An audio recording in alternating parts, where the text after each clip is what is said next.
Guys, do you know what time it is? It's tune-up weekend time for the Harley Davidson. We are going to do the oil, the plugs, the rear brakes, put on a few new parts, and just have fun this weekend. Check this out. This is an official Harley Davidson oil pan.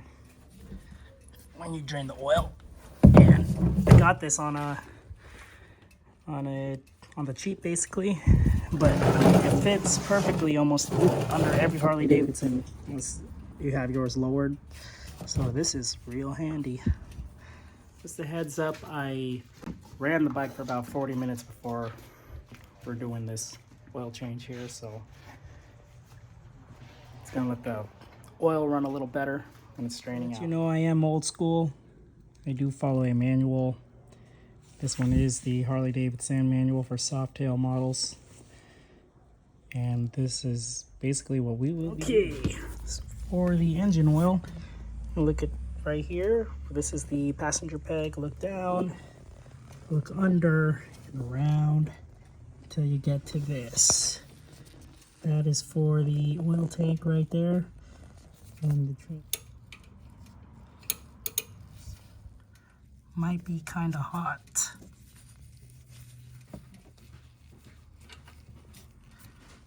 All right, dog walking time. Okay, so before I do that, I'm gonna release the oil tank dipstick filler, which will allow it to flow better. Just wanted to check if it was smooth before I did that. The dogs are walked. This is the kind of oil filter wrench you want to use so you don't hit the camshaft position sensor on the Harley. And the oil filter is right in the front here. Can't miss it. And we're gonna end up replacing that thing. Let's wrench it out. Let it drain. Plug. The condition of the O-ring, as you can see, is pretty bad. I think when the dealer changed it, they didn't really change it. You know what I mean? And that's what I'm gonna do to keep it clean. But that is surprising. So if you can see, there's a sensor right here. It's a camshaft position sensor. So that cutout makes it so you can clear it. Now we just gotta spin this and call it. So use this tray here to catch the oil. So a lot of it was caught up on there, and that's with the filter out. I'm gonna replace it with a reusable oil filter, but I don't know if I have time to film the primary getting drained and the transmission. But because Harleys are divorced motors, as you can see, they're all separated. You got to do the oil in 3 separate areas, so. But this is the main one.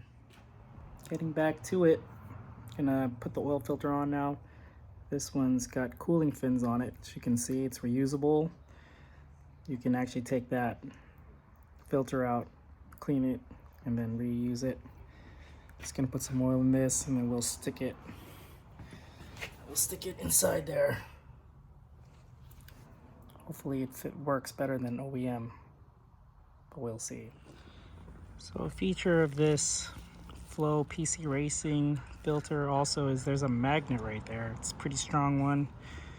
It'll collect any metal that comes before it hits the filter. Pretty good design. Put some fresh oil on this and on the rubber seal gasket to keep it from sticking on the next time. Looking good.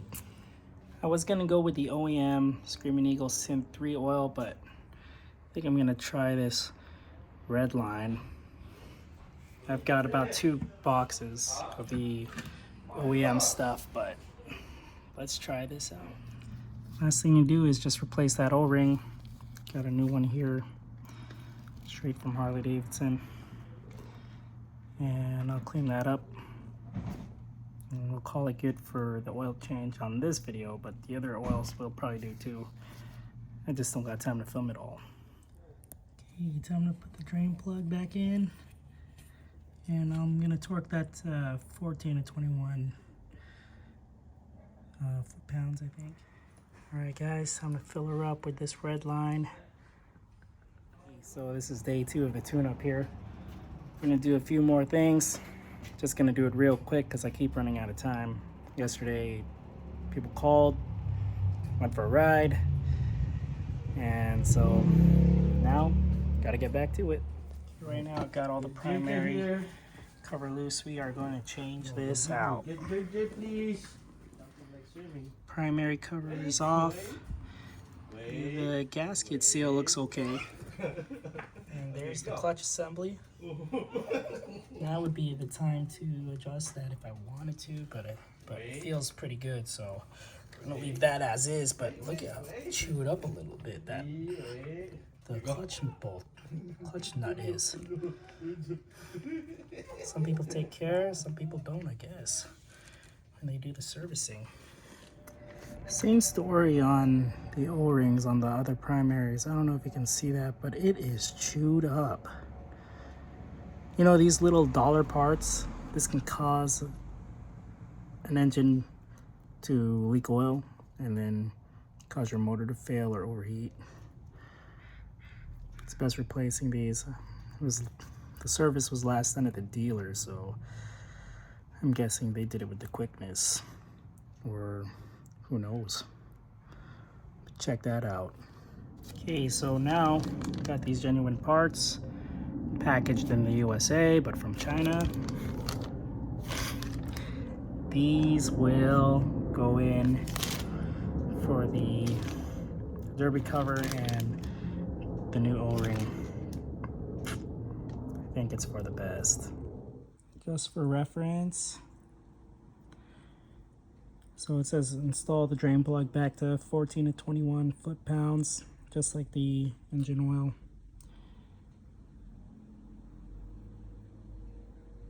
And there you go, just in case you needed this. For the clutch cover, the AKA derby cover, this is the sequence recommended by the service manual. So filling up the primary is pretty easy, but if you have one of these, it makes it a lot easier. Basically stick that on and it's built for it. You can just pour the oil in.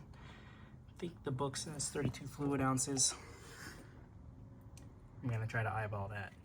So this is what we're gonna use, same as the other one. Put that right in here, 1 quart. So we're actually gonna put this derby cover on, or clutch inspection cover, whatever you wanna call it. I've been waiting for about 6 months to put this on. Just waiting for the right time, but now's the time since we are doing the oil change. And this is definitely gonna be cool. Okay, time to do the spark plugs right here and right here. I don't know if you can see this, but this spark plug in particular has a lot of corrosion on top. So that one definitely gotta come out. First thing to do is kind of use a pry tool. Take the boot off to help get the boot off. Yes, there it is. So use a 5/8 spark plug socket. Stick that there like that. Go ahead and wrench that out.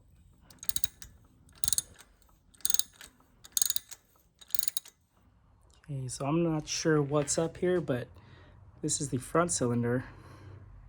You can see a lot of carbon deposits on it. I will be replacing all the plugs. But the rear cylinder has a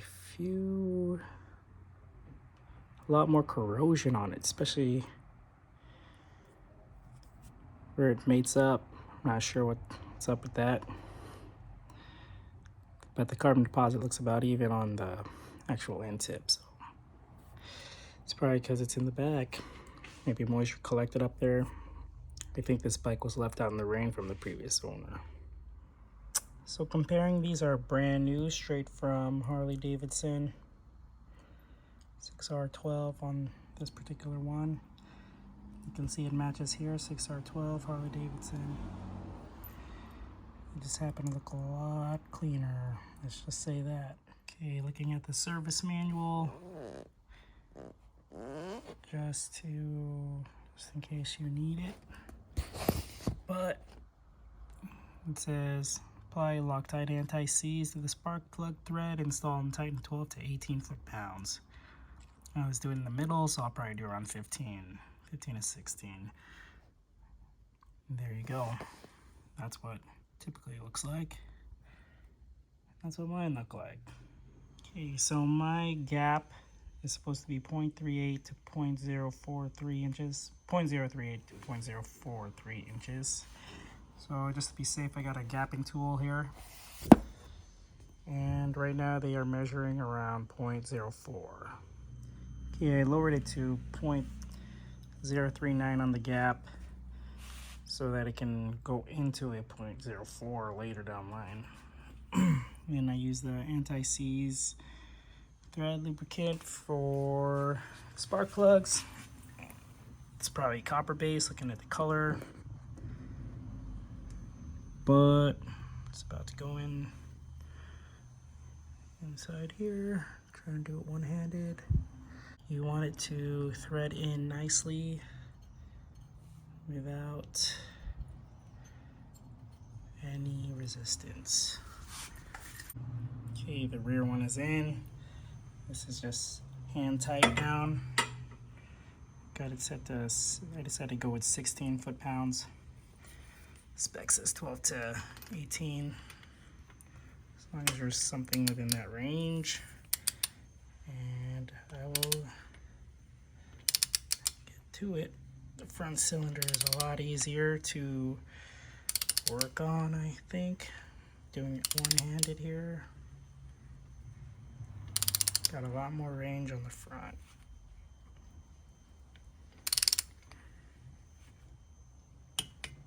There you go. Last thing to do is, well, you can put some boot connector grease on here if you want to. But we will just put that right in there.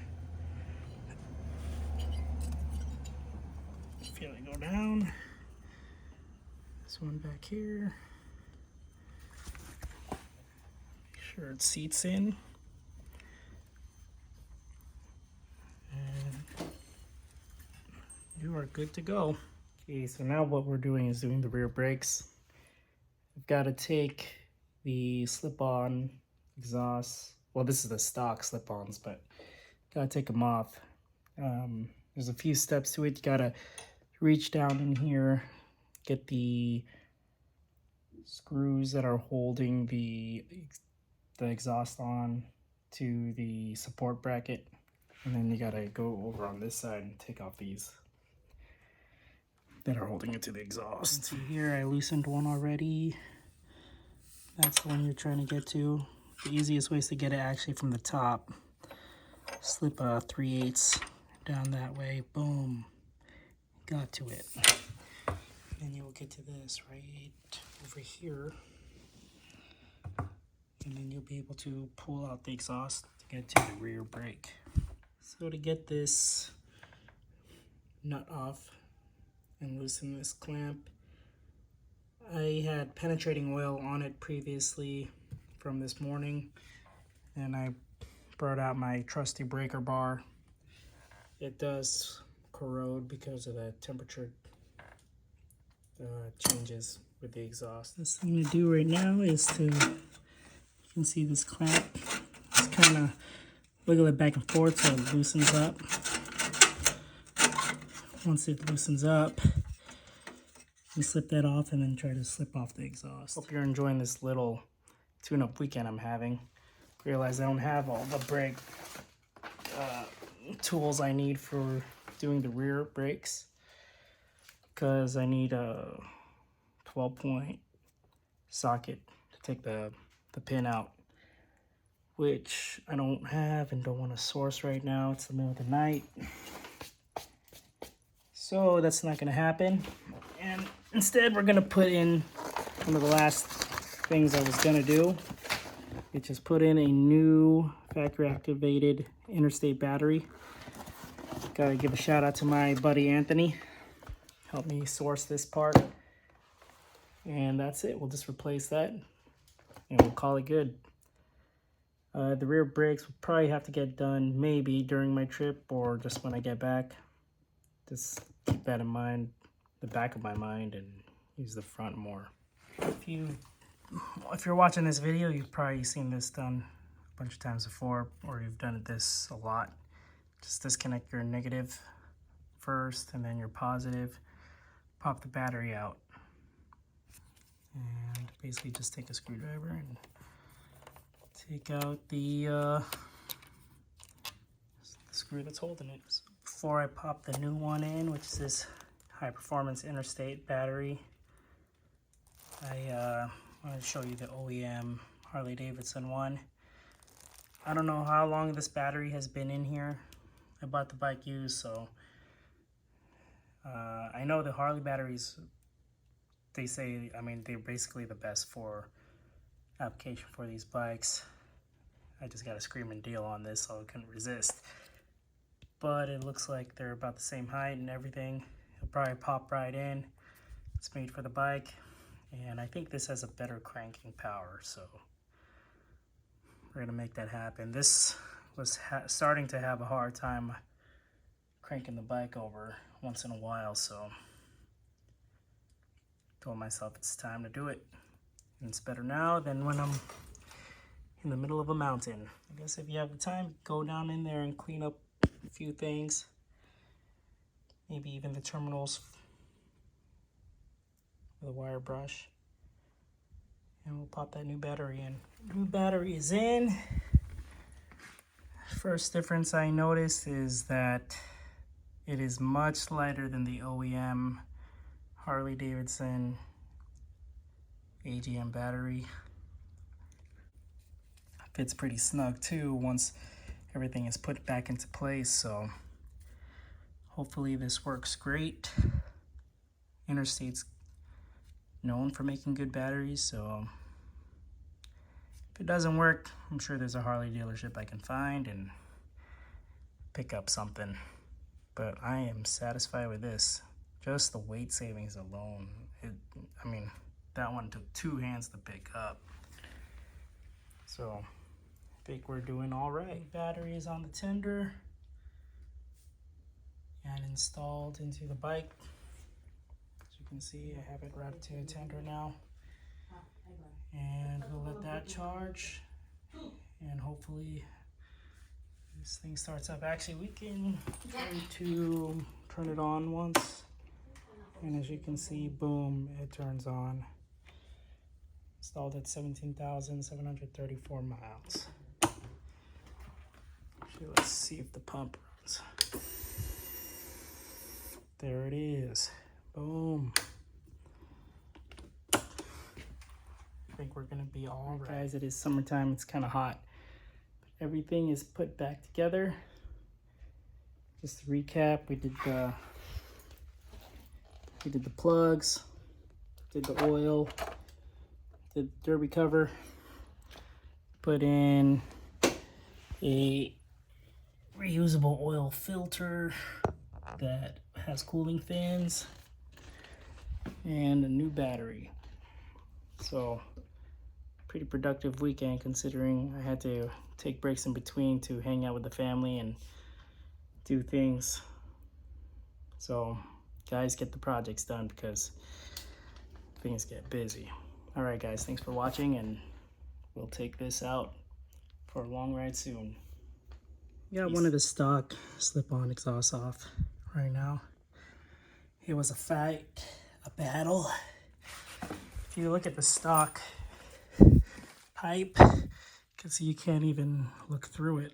There's so much baffling on the inside. But I'm gonna keep it the way it is. But yeah, that was a battle. It was hard. I'm out of breath. And I will try to disassemble it just like this. See if we can get to those Torx bits and the brake pin on top. Old brakes are out. There actually was kind of a lot of life on them, but since they're already out, we're putting the new ones in. Dang, these actually weren't that bad. got one in already. I'm doing it without taking the whole caliper off because I'm in a hurry. But we'll test it out before it all, you know, goes down. So to get the caliper out, I had to put a T40 bit on this, taking out the top exhaust just to get clearance. And wrench it that way. And then hopefully the caliper drops and we can see the pistons. This is where we're at right now. New brake pads are in. This top guide pin goes to 80 to 120 inch pounds. So we're gonna do around 90 inch pounds. I always do the middle. After that, we'll set it in place and hopefully it's all good. Guys, this is just bonus footage. The caliper and pads are in now. It was a battle every step of the way. I don't know if you can see it in my face, but this is the mess I gotta clean up now.